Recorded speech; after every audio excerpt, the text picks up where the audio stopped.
Aussitôt Jésus obligea les disciples à monter dans la barque et à le précéder sur l'autre rive, pendant qu'il renverrait les foules.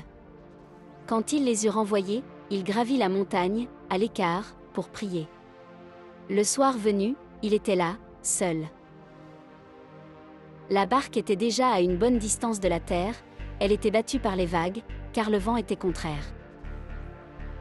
Vers la fin de la nuit, Jésus vint vers eux en marchant sur la mer. En le voyant marcher sur la mer, les disciples furent bouleversés. Ils dirent : « C'est un fantôme !» Pris de peur, ils se mirent à crier. Mais aussitôt Jésus leur parla. « Confiance. C'est moi, n'ayez plus peur. » Pierre prit alors la parole. « Seigneur, si c'est bien toi, ordonne-moi de venir vers toi sur les eaux. » Jésus lui dit : « Viens. » Pierre descendit de la barque et marcha sur les eaux pour aller vers Jésus.